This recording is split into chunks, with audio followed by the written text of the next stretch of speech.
Hello বন্ধুরা, সবাইকে স্বাগতম 15 মিনিট শো ওয়েব সিরিজ চ্যানেলে। এখানে আমরা জনপ্রিয় ওয়েব সিরিজের গল্প, চরিত্র এবং প্রতিটি দৃশ্যের গভীরতা বিশ্লেষণ করি।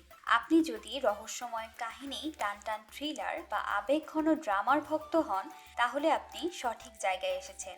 আজ আমরা এক্সপ্লেইন করব স্কুইড গেম সিজন 1-এর দ্বিতীয় পর্ব। স্কুইড গেম এমন একটি ওয়েব সিরিজ যা বিশ্বব্যাপী সাড়া ফেলেছে। স্কুইড গেম সিজন 1 একটি দক্ষিণ কোরিয়ান ড্রামা সিরিজ যা 2021 সালে নেটফ্লিক্সে মুক্তি পায়।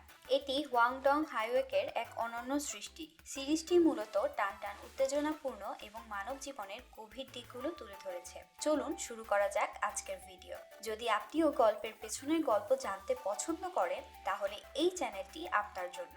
চলুন গল্পের জগতে ডুব দেই। প্রথম পর্বেই আমরা বলেছিলাম এই গল্পের কেন্দ্রে রয়েছে 456 জন অংশগ্রহণকারী, যারা প্রত্যেকেই প্রচণ্ড আর্থিক সংকটে ভুগছেন। তাদেরকে এমন এক প্রতিযোগিতায় আমন্ত্রণ জানানো হয় যেখানে বাচ্চাদের সহজ 6টি খেলা খেলতে হবে। তবে একটাই নিয়ম, একবার হেরে গেলে জীবনের পরিসমাপ্তি। প্রতিযোগিতায় বেঁচে থাকলে বিজয়ী পাবেন 45.6 বিলিয়ন কোরিয়ান ওয়ান। আগের পর্বে আমরা দেখেছিলাম হলরুমে আলো বন্ধ হলে সব শক্তিশালী প্লেয়াররা দুর্বল প্লেয়ারদের মেরে ফেলতে শুরু করে। সাঙ্গু আর ওর দলের সবাই একত্রিত হয়ে কোনো মতে নিজেদের বাঁচিয়ে রেখেছিল। কিছুক্ষণ পর লাল ড্রেস পরা সিকিউরিটি লোকেরা এসে ঝামেলা থামিয়ে দেয়। এই ঝামেলায় অনেক মানুষ মারা গেছে। এখন মাত্র 80 জন খেলোয়াড় বেঁচে আছে। মারা যাওয়া সব প্লেয়ারের টাকা ওপরের ওই বড় বক্সের মধ্যে দিয়ে দেওয়া হয়। পরদিন সকালে এদের সবাইকে নতুন খেলার জন্য ডাকা হয়। সমস্ত প্লেয়ারদের 10 জনের একটি দল বানাতে বলা হয়। কিন্তু জায়াং আগে থেকেই যেহেতু জানতো আজকে ওদের কোন খেলা খেলতে হবে, তাই রুমের মধ্যে থাকা সমস্ত শক্তিশালী প্লেয়ারদের নিয়ে একটি টিম বানায়। জায়াংয়ের দলে মিনিয়ং নামেই একটি মেয়ে ছিল, যাকে জায়াং দল থেকে বাদ দিয়ে দেয়। হঠাৎ করে দল থেকে বাদ যাওয়ার পর মিনিয়ং জায়াংয়ের ওপর প্রচণ্ড রেগে যায়। এরপর ও সিয়ংয়ের দলে যোগ হয়ে যায়। মিনিয়ংকে নেওয়া ছাড়া সিয়ংদের আর কোনো উপায় ছিল না, কারণ সবাই দল বানিয়ে নিয়েছিল। সবার মধ্যে সিয়ংদের দলটাই সবচেয়ে দুর্বল। ওদের দলে একজন বয়স্ক লোক আর 3টে মেয়ে ছিল। কিছুক্ষণের মধ্যে পরবর্তী খেলা শুরু হয়ে যায়। এই খেলার নাম ছিল টাগ অফ ওয়ার। সহজ কথায় বললে দড়ি টানাটানি খেলা। খেলাটা একটি উঁচু ব্রিজের ওপর হচ্ছিল। ব্রিজের দুই পাশে সবাই দাঁড়িয়ে আছে আর মাঝখানে ফাঁকা। একটা দড়ি ধরে দুই দল মুখোমুখি দাঁড়িয়ে থাকবে। যে দল দড়িটাকে নিজেদের দিকে টেনে নিতে পারবে তারা খেলাটা জিতে যাবে, আর অপর দল ব্রিজের ওপর থেকে নিচে পড়ে মারা যাবে। প্রথম খেলা শুরু হয়েছিল জায়াং আর তার দলের। যেহেতু ওদের দল সবচেয়ে শক্তিশালী ছিল, খেলাটাও ওরা খুব সহজেই জিতে যায়। এরপর সিয়ং আর ওর দলের পালা আসে। সিয়ং এর দলের সবার চোখে মুখে চিন্তার ভাঁজ ছিল, কারণ ওদের দলটা এখানে সবচেয়ে দুর্বল। এই খেলা জিততে হলে শক্তিশালী মানুষের প্রয়োজন। দলে থাকা বয়স্ক লোকটা বলে, চিন্তা করো না, ছোটবেলায় এই খেলায় আমি খুব দক্ষ ছিলাম। এই খেলার সমস্ত খুঁটিনাটি সিক্রেট আমি জানি। আমি এমন সব সিক্রেট জানি যা দিয়ে দুর্বল দল নিয়েও এই খেলা জেতা যায়। বয়স্ক লোকটি সবাইকে কিভাবে খেলাটা খেলতে হবে বলতে শুরু করে। কিছুক্ষণ পর দেখা যায় এই বয়স্ক লোকটার বুদ্ধিমত্তার কারণে দুর্বল দল হয়েও তারা খেলাটা জিতে যায়। ওদের দলকে জিতে হলে ফিরে আসতে দেখে সবাই অবাক হয়েছিল। এরপর দেখা যায় খেলা শেষ হওয়ার পর রাতে সবাই ঘুমিয়ে গেলেও ডাক্তারটা হলরুমে ফেরত আসেনি। প্রত্যেক দিনের মতো ওই লাল ড্রেস পরা সিকিউরিটিদের সাথে মিলে আজকের খেলায় মৃত লোকদের শরীর থেকে অর্গান বের করার কাজ করছিল। ডাক্তারের পাশে থাকা সমস্ত গার্ডের মধ্যে পুলিশ অফিসারও লুকিয়ে লুকিয়ে চলে আসে। পুলিশটি এখানে কি হচ্ছে তা ভালোভাবে বোঝার চেষ্টা করছিল। হঠাৎই গার্ডরা একটি মৃত শরীর নিয়ে খুব হাসাহাসি করছিল। আসলে তারা কিছুদিন আগে এমন একটি মৃতদেহ নিয়ে এসেছিল যার শরীরে একটি মাত্র কিডনি ছিল। মারা যাওয়া খেলোয়াড়দের সম্পর্কে গার্ডদের কাছে পুলিশ অফিসার জিজ্ঞাসা করে। এটা শুনে বাকি সব গার্ডদের একটু সন্দেহ হয়। ওরা বলে, তুমি আজকে এই ব্যাপারে কেন প্রশ্ন করছো? সেই দিন এই কাজ করার সময় আমাদের সাথে তো তুমিও ছিলে। দেখা যায় কিছুক্ষণ পর ডাক্তারের কাজ শেষ হলে দুজন গার্ড ওই অর্গানগুলো নিয়ে বাইরে বিক্রি করতে চলে যায়। এই কাজের দায়িত্ব পায় গার্ড নাম্বার 28 এবং 29। এখানে গার্ড নাম্বার 29কে মেরে পুলিশ অফিসার ওই মুখোশ পরে চলে এসেছিল। এবার গোপন একটা রাস্তা দিয়ে ওরা দুজন ওই অর্গানগুলো বিক্রি করতে যায়। এক পর্যায়ে পুলিশ অফিসার আরেকজনের মাথায় বন্দুক ঠেকিয়ে দেয়। এরপর বলে, ভিতরে যাকে নিয়ে তোমরা হাসাহাসি করছিলে, যার একটি কিডনি ছিল, সে আমার ভাই ছিল। গার্ড ভয় পেয়ে বলে, এটা হতে পারে না, আমরা যাকে নিয়ে কথা বলছিলাম সে তো একটা মেয়ে ছিল। পুলিশ বলে, আমি কিভাবে তোমাকে বিশ্বাস করব? তখন গার্ড বলে, তাহলে তুমি আমাদের বসের রুমে চলে যাও, তার কাছে সবার নাম, ছবি, ডিটেলস আছে, আর সামনে একটা সুড়ঙ্গ আছে, ওই পথ দিয়ে তুমি বসের ঘরে যেতে পারবে। পুলিশ এরপর ওই গার্ডকে ওইখানেই মেরে ফেলে। এরপর দেখা যায় ওই ডাক্তার কাজ শেষ করার পর বাকি গার্ডদের কাছে পরের দিনের খেলা সম্পর্কে জানতে চায়। গার্ডরা বলে, আমরা এখনো পরের দিন খেলা সম্পর্কে কিছু জানতে পারিনি, তাই আমরা চাইলেও তোমাকে এখন সাহায্য করতে পারছি না। এতে ডাক্তার প্রচন্ড রেগে যায় আর একটা গার্ডকে মেরে ফেলে। এরপর পালিয়ে একটা মাঠে চলে আসে। ওকে ধরার জন্য আরো একটা গার্ড ওই মাঠে চলে আসে।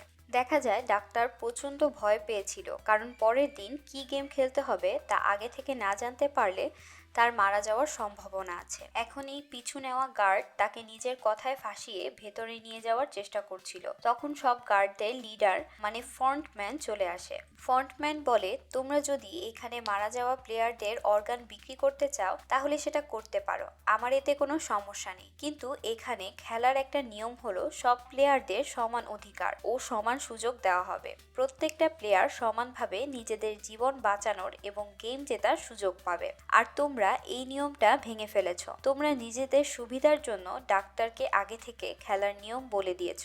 এই কথা শেষ করতেই ফ্রন্টম্যান ওই গার্ডকে ওইখানেই গুলি করে মেরে ফেলে। এরপর বাকি গার্ডরা ওই ডাক্তারকেও ওখানে গুলি করে মেরে দেয়। অন্যদিকে দেখা যায় পুলিশ অফিসার গোপন সুড়ঙ্গ দিয়ে ফ্রন্টম্যানের রুমে যেতে সব প্লেয়ারদের ফাইল দেখার চেষ্টা করছিল, কিন্তু ফ্রন্টম্যান ওই সুড়ঙ্গে আরো একজন গার্ডের লাশ খুঁজে পায়, যাকে একটু আগেই ওই পুলিশ অফিসার মেরে ফেলেছিল। ফ্রন্টম্যান বুঝতে পারে কেউ একজন লুকিয়ে লুকিয়ে এখানে চলে এসেছে আর সে তাদের সবার উপর নজর রাখছে। তাই বাকি সব গার্ডরা ওই পুলিশ অফিসারকে খুঁজে বের করার চেষ্টা করতে থাকে। ওইদিকে দেখা যায় পুলিশ অফিসার ফ্রন্টম্যানের ঘরে ঢুকে সব প্লেয়ারদের ডিটেলস পেয়ে যায়। সব প্লেয়ারদের মধ্যে নিজের ভাইয়ের ফাইলও খুঁজে পায়। দেখা যায় ওর ভাই 2015 সালে এই খেলা খেলতে এখানে এসেছিল আর খেলে জিতেও গিয়েছিল। পরের দিন সকালে সব প্লেয়ারদের পরের খেলার জন্য একটা করে পার্টনার বেছে নিতে বলা হয়। এখানে সবাই নিজেদের পছন্দের মানুষকে পার্টনার হিসেবে বেছে নেওয়া শুরু করে। সাঙ্গু এখানে পার্টনার হিসেবে আলীকে বেছে নেয় আর সিয়ং নিজের পার্টনার হিসেবে ওই বয়স্ক লোকটাকে পছন্দ করে। এবার দেখা যায় খেলা শুরু হওয়ার পর সব প্লেয়ারদের হাতে একটা করে ছোট ব্যাগ দেওয়া হয়েছিল। এর মধ্যে 10টা করে কাচের গুলি ছিল। সমস্ত প্লেয়ারদের নিজেদের মধ্যে খেলতে হবে। যে পার্টনার থেকে সমস্ত গুলি নিয়ে নিতে পারবে সে খেলাটা জিতে যাবে আর পার্টনার হেরে যাবে এবং তাকে ওখানেই মেরে ফেলা হবে। এর মানে সবাইকে এখন পার্টনারের সাথে নয়, পার্টনারের বিপক্ষে খেলতে হবে। এতে সবাই প্রচন্ড চিন্তায় পড়ে যায়, কারণ সবাই তাদের পছন্দের মানুষকে পার্টনার হিসেবে এই খেলায় নিয়েছিল। কেউই তার পার্টনারকে হারাতে চায় না। খেলা শুরু হওয়ার পর দেখা যায় সাঙ্গু আলীর সাথে খেলতে শুরু করেছে। কিছুক্ষণ পর সাঙ্গু আলীর কাছে নিজের সমস্ত গুলি দিয়ে হেরে যায়, কিন্তু আলী ঘর থেকে জিতে বের হওয়ার আগেই সাঙ্গু তাকে মিথ্যা বলে তার ভরসা জেতার চেষ্টা করে। ও আলীকে বলে, আমার কাছে এমন একটা বুদ্ধি আছে যেটায় আমরা দুজনই বেঁচে ফিরে যেতে পারবো, আমাদের কাউকেই মরতে হবে না, কিন্তু এর জন্য তোমাকে দেখতে হবে কোন দলে কতজন প্লেয়ার বেঁচে আছে। আলী এখানে খেলাটা জিতে গিয়েছিল। ও চাইলেই ঘর থেকে বের হয়ে সাঙ্গুকে মরার জন্য রেখে আসতে পারত। সাঙ্গু সুযোগ বুঝে ওর গুলির ব্যাগটা নিজের কাছে রেখে দিয়ে ছোট ছোট পাথরে ভরা একটি ব্যাগ ওকে দিয়ে দেয়। আর আলী এখানে সাঙ্গুকে এতটাই বিশ্বাস করেছিল যে একেবারের জন্য নিজের ব্যাগ চেক করেনি। আলী যখন বাকি খেলোয়াড়দের দেখতে গিয়েছিল সেই সুযোগে সাঙ্গু ব্যাগ নিয়ে ঘর থেকে বাইরে বেরিয়ে যায়। অন্যদিকে সিয়ং যে সমস্ত লোকদের সাথে খেলা শুরু করেছিল, একটা সময় সে সিয়ংকে হারিয়ে খেলাটা জিতে যাচ্ছিল, কিন্তু মাঝপথে নিজের ব্রেন টিউমারের কারণে সে ভুলে যায়। আর ওনার এই ভুলে যাওয়ার সুযোগ নিয়ে মিথ্যা কথা বলে হারিয়ে ওনার সব গুলি নিজের কাছে রেখে দেয়। দেখা যায় বয়স্ক লোকটার কাছে মাত্র একটা গুলি পড়ে আছে। ওই গুলিটা নিতে পারলে সিয়ং খেলাটা সম্পূর্ণ জিতে যাবে। আর এখন ওই বয়স্ক লোকটা সিয়ংকে বলে, আমি এতক্ষণ ভুলে যাওয়ার অভিনয় করছিলাম আর পরক্ষণে দেখছিলাম তুমি আমার অসহায় অবস্থার সুযোগ নাও কিনা। আর এই বলে নিজের ইচ্ছায় শেষ গুলিটা সিয়ংকে দিয়ে দেয়। এই খেলায় আসার পর তুমি সবসময় আমার পাশে একজন ভালো বন্ধু হয়েছিলে, আমাকে সবসময় সাহায্য করার চেষ্টা করেছো। আমি তোমাকে নিজের খুব ভালো বন্ধু মনে করি। আমি চাই আমার জায়গায় এই খেলাটা তুমি জিতো। আর শেষবারের মতো সিয়ংকে জড়িয়ে ধরে বিদায় জানায়। সিয়ং এর প্রচন্ড মন খারাপ হয়। কিন্তু এখানে কিছু করার ছিল না। শেষে বয়স্ক লোকটার সব গুলি নিয়ে রুম থেকে বাইরে বের হয়ে আসে। আর অন্যদিকে দেখা যায় সিভিওক যেই মেয়েটাকে নিজের পার্টনার হিসেবে নিয়েছিল সে ওকে বলেছে আমরা সবশেষে মাত্র একটাই গেম খেলবো, আর এই খেলাটায় যে জিতে যাবে সে তার সমস্ত গুলি নিজের পার্টনারকে দিয়ে দিবে। সিভিওক এই কথায় রাজি হয়ে যায়। ওরা নিজেদের মধ্যে গল্প শুরু করে। ওর পার্টনার ওকে বলে আমি যখন ছোট ছিলাম আমার বাবা আমার মাকে মেরে ফেলে, আর এই জন্য একদিন সুযোগ বুঝে আমি আমার বাবাকেই মেরে দিই, আর এই জন্য আমাকে জেলে পাঠানো হয়েছিল। এখন আমার পরিবার বলতে কেউ নেই। সিভিওক বলে আমি আমার পরিবার অন্য একটা দেশে থাকতাম, কিন্তু একটা সময় চুরি করে আমি আমার ভাই কোনো রকম এই দেশে চলে আসি। আর এরপরে আমার মা বাবা যখন ওই দেশ থেকে পালিয়ে এই দেশে আসতে চায় তখন আমার বাবাকে গুলি করে মেরে ফেলা হয়, আর আমার মাকে আবার ওই দেশে ফিরিয়ে দেয়। এখন আমি যেভাবেই হোক আমার মাকে এই দেশে ফিরিয়ে আনতে চাই, তাই এখন আমার ভাইকে একটা অনাথ আশ্রমে রেখে দিয়ে নিজে একটা উপার্জনের চেষ্টা করছি। আমার মাকে এই দেশে আনার জন্য অনেক টাকার দরকার। সময় শেষের দিকে চলে আসলে ওরা দুজন নিজেদের মধ্যে খেলা শুরু করে দেয়। আর দেখা যায় সিবিওকের পার্টনার ইচ্ছা করে হার মেনে নেয়। ও সিবিওককে বলে এখান থেকে বের হওয়ার পর কেউ আমার জন্য অপেক্ষা করছে না, আর নিজের কোনো পরিবারও নেই, কিন্তু তোমার পরিবার আছে আর অনেক মানুষ তোমার জন্য অপেক্ষা করছে, তাই তোমারই এখান থেকে বেঁচে ফিরে যাওয়া উচিত। সিবিওক প্রচণ্ড মন খারাপ করে। অন্যদিকে সমস্ত প্লেয়ারদের খোঁজার পর আলী যখন সাঙ্গুর কাছে ফিরে এসেছিল তখন সে জানতে পারে সাঙ্গু তাকে রেখে চলে গেছে। আর এখন নিজের ব্যাগ খুলে দেখতে পায় এর ভেতর ছোট ছোট পাথর। ও বুঝে যায় ওর সাথে কি হয়েছে। এখন ওকে মরতে হবে। যারা হেরে গিয়েছিল তাদের সবাইকে গুলি করে মেরে ফেলা হয়। এবার দেখা যায় ফ্রন্টম্যানের ল্যান্ডলাইনে একটি ফোন আসে।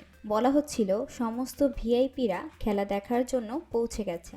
এখন আসলে কারা এই ভিআইপি তা জানতে আপনাদের অপেক্ষা করতে হবে নেক্সট এপিসোডের জন্য। নেক্সট এপিসোডের বেশ কিছু রোমাঞ্চকর কাহিনী রয়েছে আপনাদের জন্য। মাথায় যত জিনিস ঘুরপাক খাচ্ছে তা শেষ হবে আশা করি। আমাদের আজকের এই ভিডিও ভালো লাগলে অবশ্যই লাইক, কমেন্ট এবং শেয়ার করে দেবেন। আমাদের চ্যানেলে নতুন হয়ে থাকলে সাবস্ক্রাইব করে বেল বাটন অন করে রাখুন, যাতে পরবর্তী ভিডিওর নোটিফিকেশন আপনার কাছে চলে যায়। সবাইকে ধন্যবাদ। সুস্থ থাকুন, ভালো থাকুন। দেখা হবে পরের ভিডিওতে।